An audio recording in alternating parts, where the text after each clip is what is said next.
It's the Locked On Podcast Network, your team every day. Presented by Climate Power Education Fund. Does big oil care about our streets flooding or our home burning? Not according to an ExxonMobil top lobbyist. Did we aggressively fight against some of the science? Yes. We were looking out for our shareholders. They care about profits, not people. Learn more at polluters.exposed. You are Locked On Thunder, your daily Oklahoma City Thunder podcast. Part of the Locked On Podcast Network, your team every day.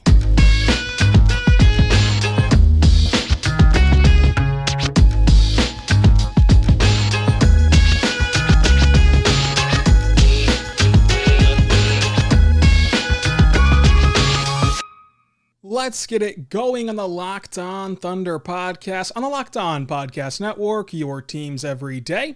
I am your host and founder of BricktownBuckets.com, Rylan Stiles. You can follow me on Twitter at Rylan_Stiles. That's at RYLAN_STILES. You can follow the show on Twitter at LOThunderPod. Email the show, LOThunderPod@gmail.com. Call into the show, 405-362-7128. On this special Saturday edition of Locked On Thunder, we're going to dive into the Hamidou Diallo trade and recap the game against the New York Knicks. So let's start with the Diallo trade. The news broke on Friday night that the Thunder were going to kick off this trade deadline period by dealing Hamidou Diallo to the Detroit Pistons for Svi Mykhailiuk and a 2027 second-round pick. Well, the first thing about this trade is that, for number one, no player on this current team for the Oklahoma City Thunder has played with Russell Westbrook. That is something that, for whatever the reason, got me all feeling emotional yesterday. I mean, the Russell Westbrook era, the remnants of Westbrook in terms of what's on the floor, on the roster, is gone. I mean, that chapter is officially closed. Of course, never going to be forgotten, but it is closed. And now, I mean, Diallo entered this year as the longest tenured player, and now the longest tenured Thunder player is Darius Bazley, because he was acquired on draft night. And then, of course, all the returners last year from last year's team, SGA, Dort. I mean, Muscala's on the list for now, but he's not playing anymore, and so would you be surprised if he's traded? I wouldn't. That's another guy gone that had some sort of continuity. This roster turnover has been massive. It's just kind of jaw-dropping to realize that Shea and Dort and Bazley, and those are your longest tenured players right now. Of course, Diallo was a restricted free agent. He's had a breakout season at this point. He's only 22 years old, but he can't shoot, and maybe Sam Presti thinks this is kind of a fool's gold type of year, but he goes with Troy Weaver in Detroit, who has known Diallo very well, working in that Thunder front office. I was bullish on Diallo before the season started, and a lot of fans were all out on Diallo. Diallo's played really well this year. At the end of the day, this trade makes you worse. You are worse today because of this trade than you were last week when you had Diallo on this team. It's clear what the motivation is. The motivation is to lose games and to make this team worse. Now, if in the process you get assets in turn, that's all well and good. But they're trying to be worse for this specific season. I will say that it was also kind of typical that the Thunder did not re-sign Diallo as soon as possible, and therefore now he's gone and not part of the long-term plans. They've kind of operated that way in general. I don't think the return is anything, honestly. I mean, I as a Kansas fan, love Svi. I loved watching him in college. I love just the kind of player he is. But at the end of the day, he's 23, almost 24 years old, and has one valuable trait, which is very valuable. It's his shooting. We'll get to Svi in a little bit. But this move makes you worse. There's no sugarcoating this. There's no ifs, ands, or buts that this move makes you worse, and therefore this has to signal more and more trades, right? Because in a vacuum, just looking at this one trade, you cannot deny the fact that you got worse today by trading Diallo, who's been a very valuable spark plug off that bench for the Thunder, especially in this season. So beyond that, you can't just make one move. Now you've got to trade George Hill. Now you've got to trade all these other peripheral pieces, Mike Muscala, who we'll talk about in a little bit. The floodgates are going to open, so buckle up. If you do not want this team to trade or make moves, get ready, because it's going to happen after you make this first domino fall in Hamidou Diallo. The floodgates are going to open. And with Svi, you trade for a guy who's on an expiring deal with just a qualifying offer attached to him. I don't expect the Thunder to re-sign him. I think that if we were going to see that, we'd see that relatively early on in his tenure with Oklahoma City, as the trade get made official this afternoon, right after the Knicks game. It's made official.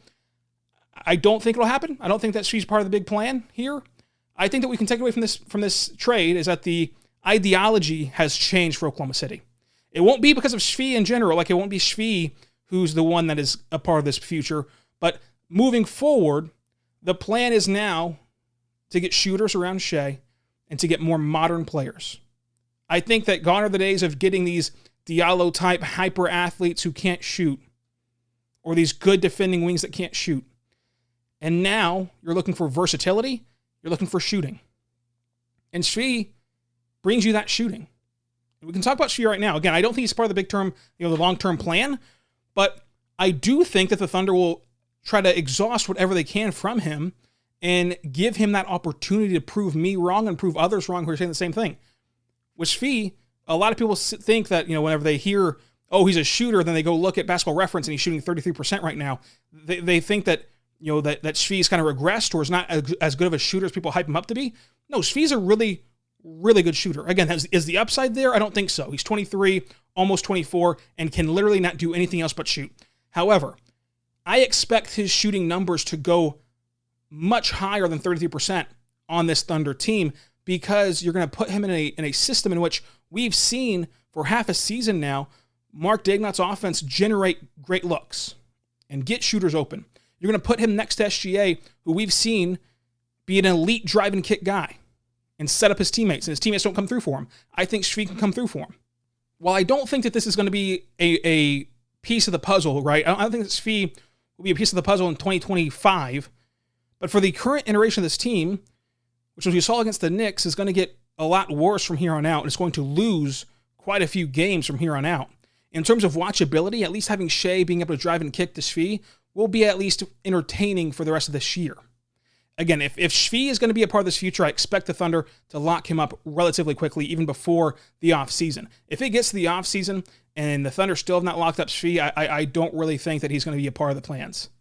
But don't be fooled by the 33% shooting. He can shoot, and he's going to show that in Oklahoma City. Yeah, he's shooting 33% right now, but last year he shot 40%. And I think he'll be able to come into his zone in Oklahoma City as in general, shooter in terms of percentages. But again, I don't see anything past that. I think that this move got you worse. Now, the 2027 second-round pick is an asset, and it's an asset in many ways, right? Second-round picks in general use as sweeteners a lot, and they're more valuable as sweeteners than people give it credit for. You can throw out the example of Theo Maledon or even Diallo, who as a second-round pick, Diallo's had a heck of a career. He's been a contributor on playoff teams, and was a contributor today, not today, but this season for the Thunder, and will be a contributor for the Pistons. He's a contributing player. That is rare for a second-round pick to pan out that way. You got these success stories, and the Thunder are really good at finding those second-round picks who can pan out.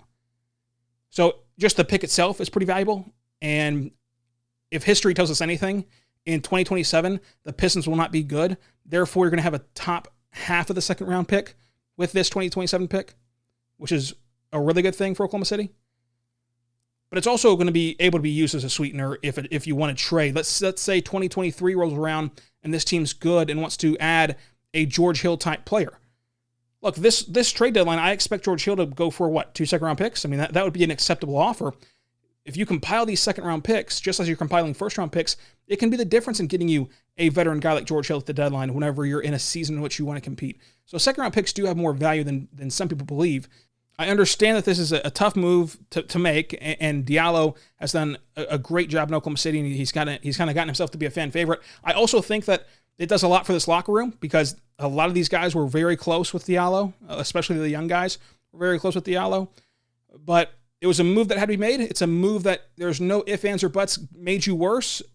while you're getting the shooting with Svi that you didn't have with Diallo, you're losing so much more like a really good defender that Diallo was. You're missing the versatility that Diallo had even this year, showing you that he can be a little bit of a second group point guard at times. You're missing the rebounding. You're missing everything that Diallo brings to the table beyond shooting. Again, I'm a Kansas fan. I love Svi, but this made the Thunder worse. And it cannot end here. And it won't end here. So just get ready. Coming up, we're going to recap the game against the New York Knicks and talk all about Moses Brown, Poku, and everyone else involved, including Mike Muscala not playing yet again. David Harrison here, the Locked On Washington Football Team podcast, celebrating with you a 21-grain salute to a less boring sandwich thanks to Dave's Killer Bread. I don't know about you guys, but when I eat pizza, I eat it for the toppings, not the crust. And when I eat a sandwich, it's for what's inside the bread, not for the bread. But when I throw a sandwich on 21 whole grains and seeds, thin sliced bread from Dave's Killer Bread, it is the epitome of addition by subtraction. That thin sliced bread lets me focus on what's inside the sandwich, but also adds to the sandwich with killer taste, killer texture, killer nutrition, a subtle sweetness, and a seed-coated crust. Dave's Killer Bread is America's #1 organic bread for a reason. It tastes so stinking good. Dave's Killer Bread is made with the highest quality organic and non-GMO ingredients and is power-packed with whole grains, fiber, and protein. Visit daveskillerbread.com to learn more and look for Dave's Killer Bread in the bread aisle of your local grocery store. This episode is brought to you by HP. Whenever you do your best thinking, the HP Spectre X360 is ready when inspiration strikes. With power save for battery life and focus mode to multitask, you can do your best thinking whenever and wherever it happens. You can't always schedule when and where you might have a brilliant thought, whether it's in the morning or before bed, when you're at your computer or away from it. Thinking can happen anywhere and anytime. The HP Spectre X360 2-in-1 convertible PC with Windows 10 saves battery life for whenever an idea hits you. HP Spectre X360, a more thoughtful laptop.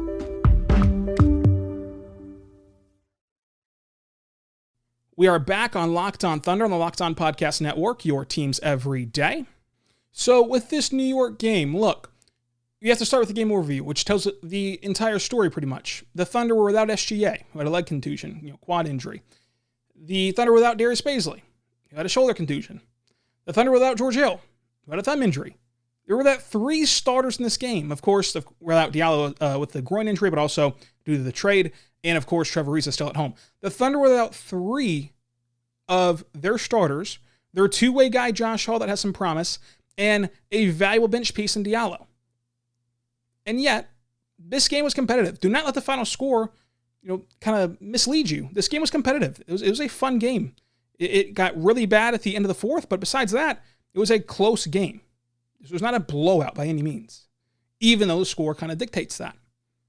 The Thunder starting lineup was Theo Maledon, Lou Dort, Alexei Pokusevski, Isaiah Roby, and Al Horford. Of this group, of the starters, Al Horford is the only player in this starting lineup to play 82 games or more. Of course, he's played well beyond that, but the next closest is Lou Dort, who entering tonight played 72 NBA games. And the two-way rule change really helped the Thunder a lot because, if you didn't hear, the rules changed to where not only can two-way players now be in the playoffs and play in the playoffs, which is a big deal because remember last year before the bubble, the Thunder had to re-sign or convert over Lou Dort's contract to be eligible for the postseason. He had to be on a full-time NBA deal. That's not the case in this year's season. And also, there's no longer a limit of how many games, which used to be 50 entering this year, of how many games that two-way guys can play. So Moses Brown and Josh Hall, whenever he's healthy, they can play all the games they want to for the rest of the season. And Moses Brown got a ton of action today. Moses Brown was an impactful player, and he brings something different to the Thunder. They don't have the size that Brown presents. In this game, he has a solid 9 points, 9 rebounds, 7 of which come on the defensive end. He has a steal, a block, including that block was just massive against Obi Toppin, who tried to posterize him. But Brown's a solid little player. I mean, this is what this second half is going to be about. And you saw that, right? This team is made worse by the decision not to play Mike Muscala. If Mike Muscala plays in this game, the way that this game was like a 7-point game in the early stages of the fourth quarter, if Muscala is there to help this offense whenever it started to sputter, if he was playing, this game would probably go dramatically different, right? But that's not what this is about. They don't want to play guys like Muscala who don't really have upside. They want to play guys who have this immense upside. And that's why you're exhausting Moses Brown for 29 minutes the other night and 26 minutes tonight, and you're playing him a lot since the bubble. You're playing Williams a lot, and you're playing Jerome a lot. And really, of that group, somebody had to step up because of the injuries, and they picked Justin Jackson. Why they picked Justin Jackson outside of Mike Muscala or Darius Miller, especially Muscala, who's been much better than Justin Jackson this year. They picked Justin Jackson because while like Svi, he might not have a ton more upside, but at 25 years old, but he has more upside than Mike Muscala. So you can try to figure that out or kind of just squeeze any bit of upside or potential you can. You want to exhaust all your resources and leave no stone unturned heading into this offseason when this team will have a lot of difficult decisions to make. So that's why you're not seeing Muscala play. He's not hurt. He's a DNP coach's decision. And they're just going with the youth movement. That's what this rest of the year is going to be all about, is trying to figure out which young guys are full-time or long-term pieces. And we know Muscala's not one of those pieces. And so I think that you're going to see a Mike Muscala trade because I don't know why he would want to sit on the bench and not play, especially with the season he's had. Look, he's had a phenomenal year. He's had a year in which a lot of contending teams, if not all contending teams, should want him, should want him to be a bench contributor who, even if he cannot crack your playoff rotation, can at least help you enough to where in the playoffs, if he's not in your normal rotation, if you get down by 10 points and you need a real spark from beyond the arc and score quickly, you throw in Mike Muscala out there who's played serviceable enough defense, and on the offensive end, it's just a spot-up shooter that can drain it. So if you can create some space for him in the half-court set, he's a very valuable piece. I don't think that it's that complicated with Mike Muscala. That's why he's not playing, and I hope for him he gets to get on that contending team and gets to try to win a championship. He's done everything right in Oklahoma City since he's been here. He's loved Oklahoma City, and I really wish him the best, but that's why you're not seeing him play right now, because they want to try out Justin Jackson and Ty Jerome and Moses Brown and Kendrick Williams more minutes and Isaiah Roby more minutes. Look, the roster crunch is going to come next offseason with all these draft picks going to enter the mix, plus the locks for the roster. We went through this last week. You need to make sure you know what every player is capable of. That's why you see a lineup that puts Roby at the 4, which I've been clamoring for all year long on Locked on Thunder to put him at the 4. You saw that today. They want to make sure that they've evaluated everyone properly and the best that they can. And they're doing that by cutting out these veterans who they know kind of what they are. By the way, we mentioned the injuries earlier about, SGA not playing and Baisley not playing, etc. But they were amazing teammates in this game. I mean, they gave a ton of effort and they gave a ton of energy from the sidelines to kind of boost the team. And with no fans, you've heard players complain, or not complain, but mention that it is hard to get jacked up every single possession and get locked in and focused and with that intensity that you otherwise would have if you had a full stadium doing the defense chance and giving you that life and that rejuvenation, and it doesn't just fall flat like you're playing pickup. And so seeing SGA literally not sit down, I cannot remember a single time in which the Thunder were on that side of the floor and SGA was on the bench and literally sitting down. He was always standing up, always cheering his teammates, and George Hill was into it. Baisley was into it. That helps your team in so many ways, and you're just seeing kind of the chemistry or continuity of this team come together and how much these guys care about each other, and that was fun to watch for as well. In this game, Poku took more shots, the most shots of anyone on the team, and had the least amount of points. He's going to have the confidence. He's going to take those shots. He was in the starting lineup today. You got to live with it. He's a young player. He's going to learn from this. He's going to develop and eventually get where the Thunder want him to be. But again, you're going to have nights like this where it feels like a setback, where it feels like kind of a frustration to watch him play. You're also going to have nights where it's incredibly fun, like it was against Dallas. You're going to have both of them for the rest of the year, and probably for the next 2 or 3 years, you're going to have that inconsistent play. But Poku shows flashes in every game. I mean, there were some great passes tonight that just left you jaw drop, like that early stages one where he just flings it up high in the sky. It lollipops over to Lou Dort somehow. And whenever the ball gets thrown in the air, I'm thinking, what is he trying to do? Was that an alley-oop to somebody? Where is he throwing that ball to? And then boom, it just lands perfectly with Lou Dort. He has kind of that it factor a little bit to where you just have to stay with him and see what he can turn into. We all knew this was going to be a long-term project, so you can't get down on Poku after a bad game like this where he didn't do a ton of things right, but there were still some takeaways from this one. I know the scoreboard looks a lot worse than what this game actually was, but remember, this was a really close game. And in that first quarter, the offense was clicking. Here's an offense that doesn't have 3 of their starters and doesn't have a few key contributors, and they post 31 points in the best defense in the NBA, in the New York Knicks, with a ragtag group of guys. Mark Daigneault is a phenomenal coach, and he is the very best coach in Thunder history. And I just cannot wait to see this team at full strength after you go get that kind of Cade Cunningham-like player and pair him with the roster the Thunder have. And this roster has very interesting pieces. And in this game, you were in it in the fourth quarter, and all in all, the Thunder made 8 threes. You cannot win very many games in the modern NBA whenever you only make 8 of your threes. But I do want to talk about Lou Dort kind of taking on that point guard role a bit. Ty Jerome was awesome, and then Kenny Hustle as well. And then we're going to recap it with the Bet of the Day outcome and the Moneyball outcome all coming up on the Locked On Thunder podcast. One more big NBA trade before everyone starts paying attention to football. Here's what our local experts are locked on today. The Los Angeles Clippers have reportedly traded Patrick Beverley, Rajon Rondo, and Daniel Oturu to the Memphis Grizzlies for guard Eric Bledsoe. Get local expert analysis on both sides of the deal today on Locked On Clippers and Locked On Grizzlies. San Diego Padres All-Star Fernando Tatis Jr. returned from the DL with a 2-home run, 4 RBI performance in an 8-2 win over the Arizona Diamondbacks. Will his return be enough to get the Padres season back on track? That's today on the Locked On Padres podcast with local expert Javier Reyes.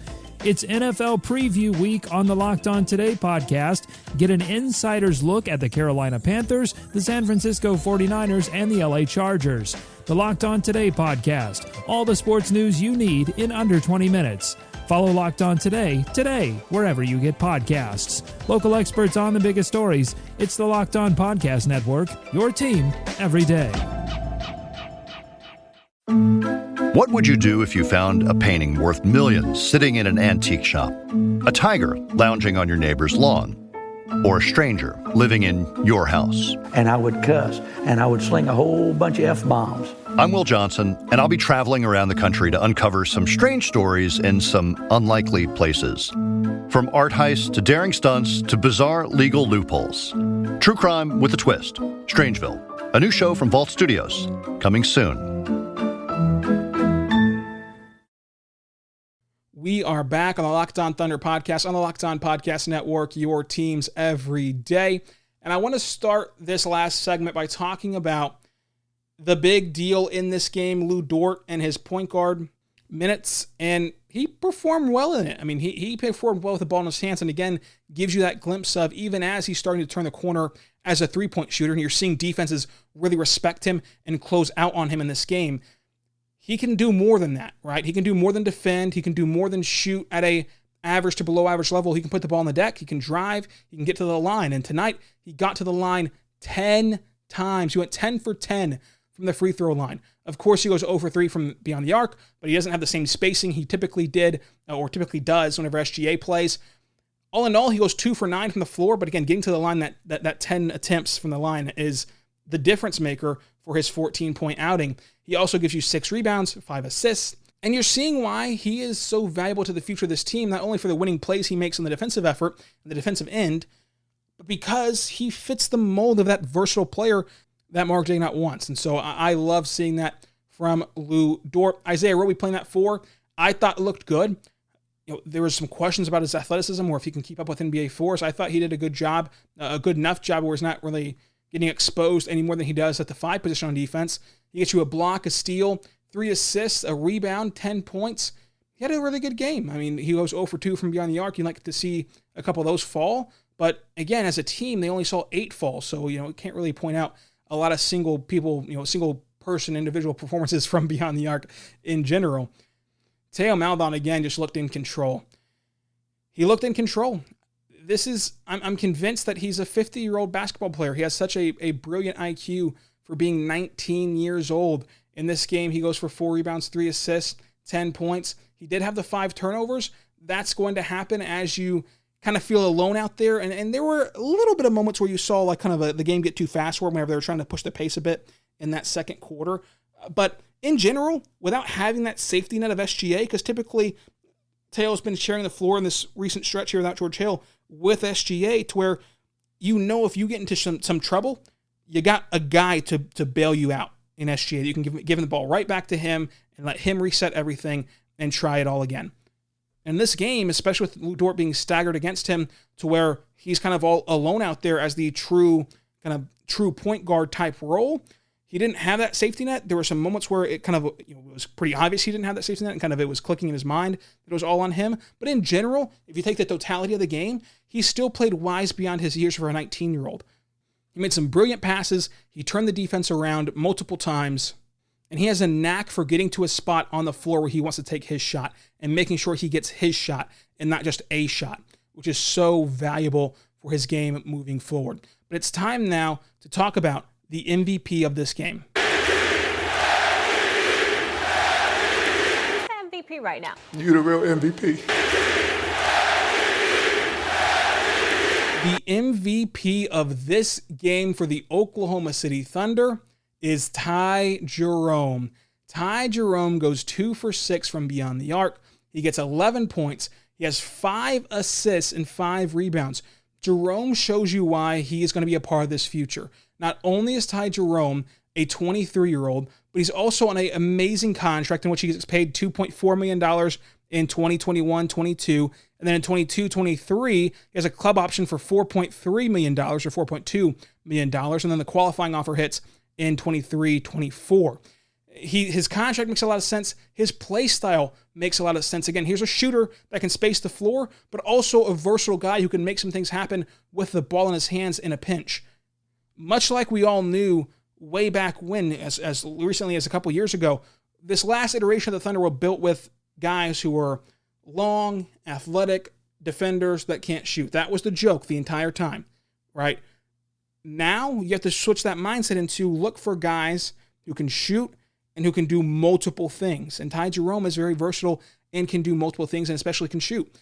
He's going to be a part of this team moving forward. And he showed that again today, where he can contribute in multiple ways, and he's not just some shooter. The way that I think that Svi is just a shooter in general and can't do much more than that. It will be fun moving forward. The Thunder will do this all over again at 1 p.m. against the Memphis Grizzlies tomorrow. So we'll be back after that game as well for the Monday edition of Locked On Thunder. We go now to the bet of the day outcome. I had New York -4. That obviously cashed in. And the Moneyball outcome, I had Theo Maledon, and he was one of multiple Thunder players to hit 2 threes to tie for the team high. It was Al Horford, Theo Maledon, and Ty Jerome, as well as Justin Jackson. So if you had any of those for the Moneyball outcome pick, you were right on the money.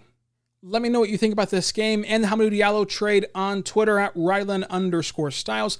That's at RYLAN_STILAS. We will recap the Sunday game against the Grizzlies on Monday's edition of Locked On Thunder. So tune in anywhere you get your podcast from. Be good and be good to one another.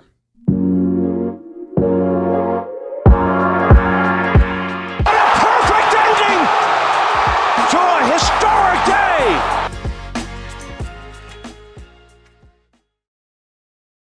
One more big NBA trade before everyone starts paying attention to football. Here's what our local experts are locked on today.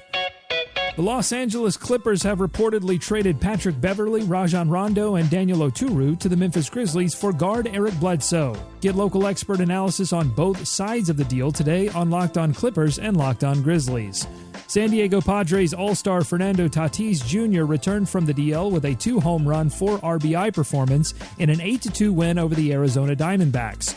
Will his return be enough to get the Padres season back on track? That's today on the Locked On Padres podcast with local expert Javier Reyes. It's NFL preview week on the Locked On Today podcast. Get an insider's look at the Carolina Panthers, the San Francisco 49ers, and the LA Chargers. The Locked On Today podcast. All the sports news you need in under 20 minutes. Follow Locked On today, wherever you get podcasts. Local experts on the biggest stories. It's the Locked On Podcast Network, your team every day.